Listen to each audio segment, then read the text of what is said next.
সবাই ঈমানওয়ালা মুসলমান এইটা আমরা দাবি করি। আমরা নবী মুহাম্মদ সাল্লাল্লাহু আলাইহি সাল্লামের উম্মত। সকলে কি বলছেন? ইনশাআল্লাহ আছি তো? মাশাআল্লাহ।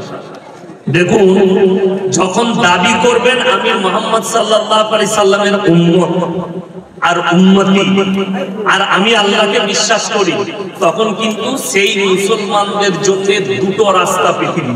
কটা রাস্তা বললাম? কথা বলেন কটা? দুটো। কিন্তু একটা বেঈমান কাফের মুশরিক, তার জন্য কিন্তু একটাই রাস্তা। আপনার জন্য দুটো রাস্তা। কি কি? একটা হচ্ছে হারাম আর একটা হচ্ছে হালাল। এটা একটা মুসলমানের জন্য, ঈমানওয়ালার জন্য, নবী মুহাম্মদ সাল্লাল্লাহু আলাইহি ওয়াসাল্লামের উম্মতের জন্য দুটো রাস্তা, হারাম আর হালাল। হারামটাকে ছেড়ে দিতে হবে, হালালটাকে আপনাকে গ্রহণ করতে হবে। হারামকে অ্যাভয়েড, হালালকে গ্রহণ। এইটা হচ্ছে মুসলমানের পরিচয়। সবাই আমরা হারাম থেকে বাঁচবো, বলুন ইনশাআল্লাহ। ইনশাআল্লাহ। রোজ জলসাতে হচ্ছে, বাদ আছে প্রত্যেক দিন জলসা। আমি তো আজ 3 দিন মুর্শিদাবাদে আছি, 3 দিনই আমি জোরে ইনশাআল্লাহ শুনতে পাচ্ছি। আমলটা কখন হবে আল্লাহ ছাড়া কেউ জানে না। যাই হোক, একজন যদি আমল করে, 10 জন যদি আমল করে, সেটাই কাম্য। তবে কোরআনে আছে, মানুষ যতক্ষণ পর্যন্ত কোন জাতি নিজের পরিবর্তন না চায়, আমার আল্লাহ পরিবর্তন দেয়। গুনাহ চলতে ফিরতে হয়ে যাবে, কিন্তু সেই বান্দাটা আল্লাহর কাছে প্রিয় যে গুনাহ করার পরে আল্লাহর কাছে মাথা নত করে বলে, আল্লাহ আমি পাপী, আমাকে ক্ষমা করে।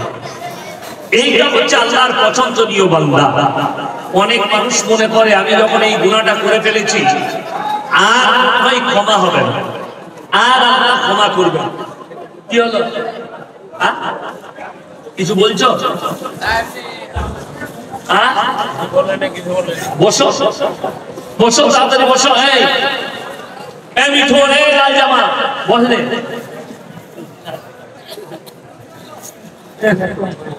তোদেরকে নিয়ে ঝামেলা শেষ। কালকে জলসাই বলেছি, মানে জলসাই গেলে খালি বলছে হুজুর সেলফি তুলবো। সেলফি তুলছে আমাদের মৌলবীদের, কিন্তু চুল কেটেছে শুয়োরের মাথার মতো। আপনারা দেখেছেন? চুলগুলো শুয়োরের মাথার মতো কেটেছে, আর আমাকে বলছে হুজুর আপনাকে ভালোবাসি। এটা ভালোবাসা হতে পারে? আপনি বলছেন মুহাম্মদ সাল্লাল্লাহু আলাইহি সাল্লামকে ভালোবাসি, নবীর উম্মত, কিন্তু আপনি সুদ খান, মদ পান করেন, লটারি কাটেন, জিনা করেন। আপনার লজ্জা লাগে না বলতে নবীর উম্মত? আপনার লজ্জা লাগে না বলতে আমি মুসলমান? আমাকে ভালোবাসলে, আলেমকে ভালোবাসলে, নবী মুহাম্মদ সাল্লাল্লাহু আলাইহি সাল্লামকে ভালোবাসলে, তার চলার পথটাই হবে আপনার চলার পথ। বেঈমান কাফেরের পথটা আপনার পথ নয়। ওই জন্যই আমি যেটা বলছিলাম, সকলে বলুন হিদায়াতের মালিক কে?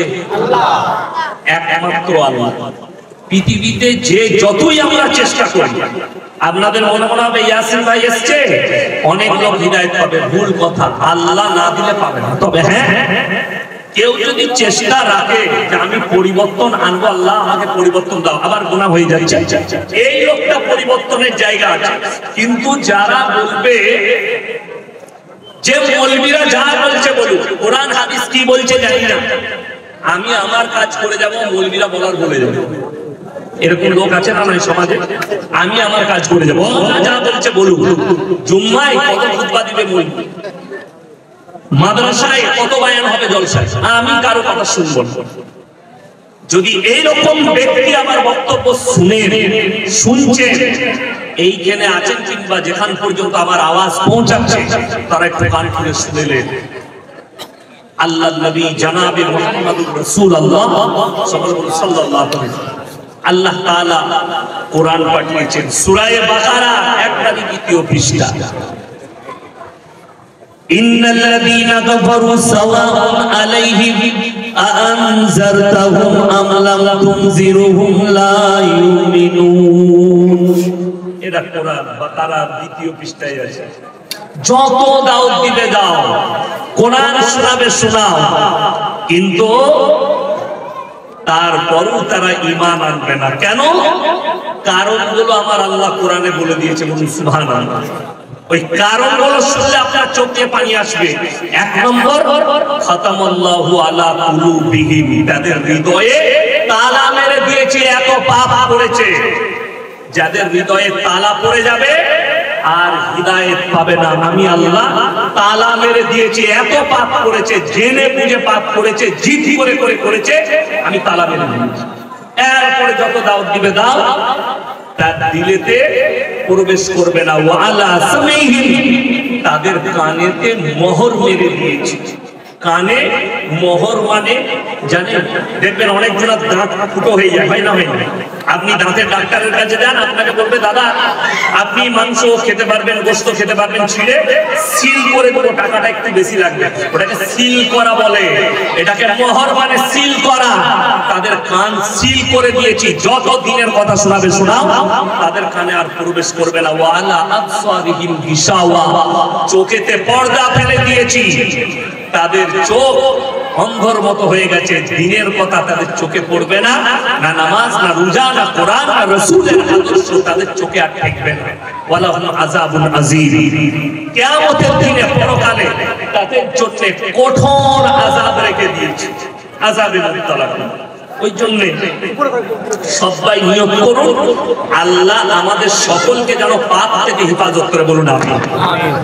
এখন বর্তমানে মানুষ দুনিয়া নিয়ে এত চিন্তিত, এত ব্যস্ত, খালি আমাদের চিন্তা হচ্ছে আমার দুনিয়া কি করে ভালো, ঠিক বললাম না?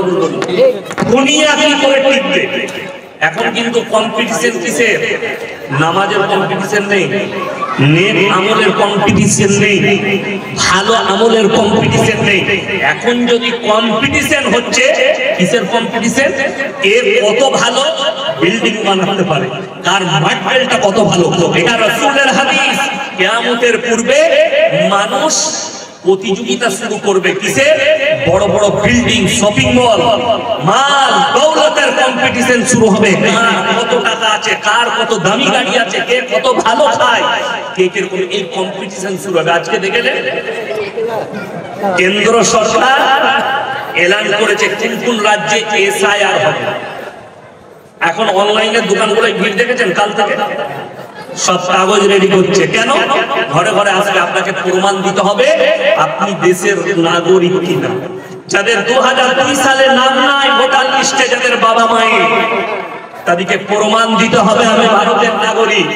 এই ভয়ে আপনি ছুটে বেড়াচ্ছেন, এই ভয়ে কিছু লোক বিষ খেয়ে আত্মহত্যা করছে, এই ভয়ে কোনো মানুষ গলায় দড়ি দিচ্ছে যে আমাকে দেশ থেকে তাড়িয়ে দিবে। ইমানদারির সঙ্গে বলুন, কবরের জন্য একবার চিন্তা করেছেন কবরে আমার সওয়াল জবাবটা কি হবে? আমরা করি, কিন্তু আল্লাহর কসম করে বলেছি, আপনাকে যদি ভারত সরকার তাড়িয়ে দেয়, নাগরিকত্ব প্রমাণ না হয়, আপনাকে পার করিয়ে দিল পদ্মা, চলে যাও বাংলাদেশে। আপনি সেই দেশে গিয়ে, সেই দেশ যদি আপনাকে রেখেও দেয়, ঘর বাড়ি না থাকে, আপনি ভিক্ষা করে খেতে পারবেন না? পারবেন না? কথা বলে। আচ্ছা, বড় লোকরা খেতে পায়, ভিখারিরা খেতে পায় না? কথা বলে না? সকলে বলুন রুজির মালিক কে? আরো জোরে বলুন কে?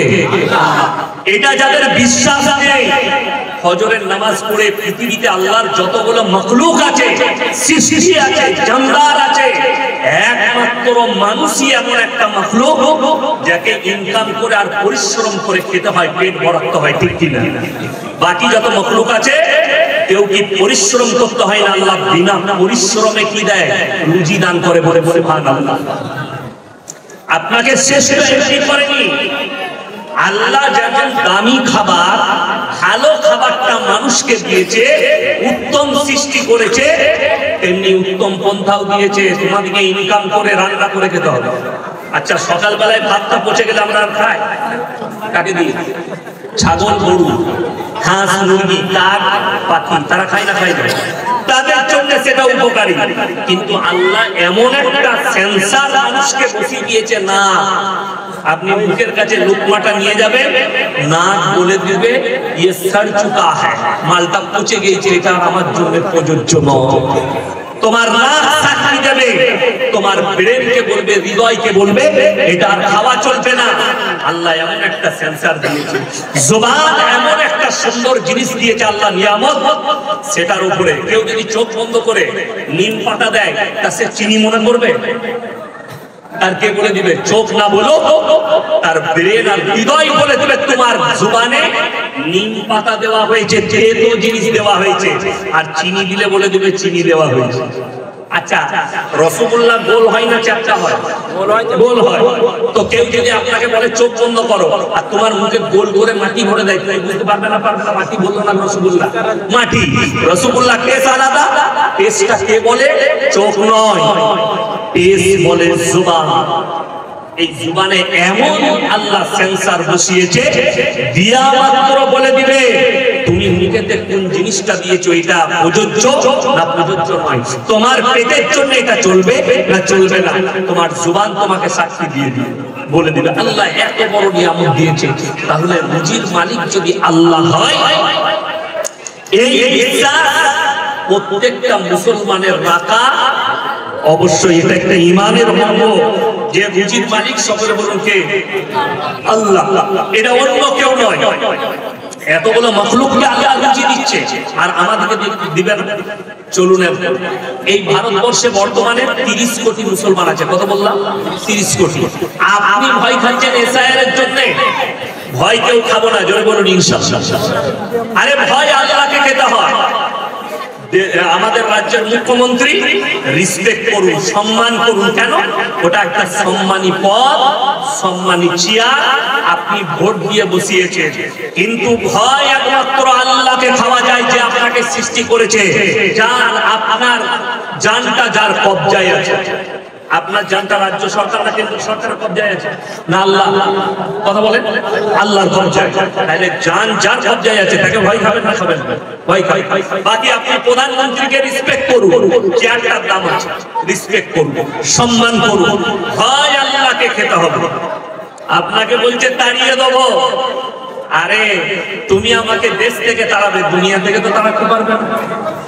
আর দুনিয়া থেকে তাড়িয়ে দিলেও কোরআনে আছে, ওয়ামাল হায়াতুদ দুনিয়া ইল্লা মাতাউল গুরুর। এই আয়াতটা যদি মুসলমানরা হৃদয়ে গেঁথে রাখে, এর তাফসীর যদি গেঁথে রাখে, মুসলমানদের আর দুনিয়াতে কেউ কি ভয় লাগবে না। জোরে বলুন সুবহানাল্লাহ। এর তাফসীর কি আছে? হে আমার নবী বলে দাও, এই পৃথিবীর জীবনটা, দুনিয়াটা তোমাদের জন্য সম্পূর্ণ ধোঁকা। ধোঁকা। আপনার ছেলে, বিবি, সম্পদ, মাল, গাড়ি সবকিছু আপনার। আপনি এখন বেঁচে আছেন, আপনাকে লোকে বলছে চাচা কোটিপতি, বলে না? বলে না? চাচার কোটি টাকার মালিক আছে। আচ্ছা, আপনি মরে গেলে কোটি টাকার মালিক বলবে না? বলবে লাশটা ধরে সরা, লাশটা ধরে সরা। সেই কোটি টাকাটা ভাগ হবে আপনার সন্তানদের, আপনার আর কিছুই রইল। আচ্ছা, মুর্শিদাবাদে এরকম কোটিপতি দেখেছেন যে মরে যাবার পর সব টাকাগুলো কবরে লিগেছে? কারো বেটা বেটি দিয়ে আসবে না। যেমনি এসছে, আপনি যখন মায়ের কোলে জন্ম নিয়েছে, আচ্ছা আমরা যখন জন্ম নিয়েছি কাপড় জামা পরে না ন্যাংটো? ন্যাংটো অবস্থায়। কে কাপড় পরিয়েছে তুমি নিজেও জানো না, তোমার জ্ঞান ছিল না। তোমার খালা, তোমার ফুপু, তোমার নানি, তোমার দাদি, তোমার মা তোমাকে কাপড়টা পরানো শিখিয়েছে। জন্মানোর পরে তোমাকে টেনাটা লেপিয়েছে তোমার নানি, তোমার আয়া, তোমার দাইমা তোমার কাপড়টা লেপিয়েছে। আল্লাহর কসম, যেদিনে মারা যাবে সেদিনও আর তোমার ক্ষমতা থাকবে না কাপড়টা পরি। কাপড় নামক একটা টেনা তোমার শরীরে কাপড় লেপিয়ে তোমাকে ওই ন্যাংটো অবস্থায় আবার কবরে দিয়ে আসা হবে। তোমার সম্পদ দৌলত দুনিয়াতে পড়ে থাকবে। তাহলে দুনিয়ার আহমিয়ত বেশি না একটা মুমিন মুসলমানের কাছে পরকালটা বেশি? তাড়াতাড়ি বলুন, পরকালের আহমিয়ত আপনার কাছে বেশি হতে হবে। সবাই বলুন ইনশাআল্লাহ। পরকালের চিন্তা করুন। কেন? আর পরকালের চিন্তা কাদের নেই? এখানে যারা বসে আছেন সবাই হাত তুলে বলুন 5 ওয়াক্তের নামাজি হব ইনশাআল্লাহ। 5 ওয়াক্তের নামাজি হন আর মুমিন হয়ে যা। কোরআনে আছে ইন্না আউলিয়া আল্লাহি লা খাউফুন আলাইহিম ওয়া লা হুম ইয়াহজানুন। এই আয়াতের অপব্যাখ্যা করে আমাদের দেশের কিছু জিলাপি হুজুর, কিছু গুটখাখোর, কিছু সিন্নিখোর। এটার ব্যাখ্যা করছে আউলিয়া মানে হচ্ছে পীর ওলিরা।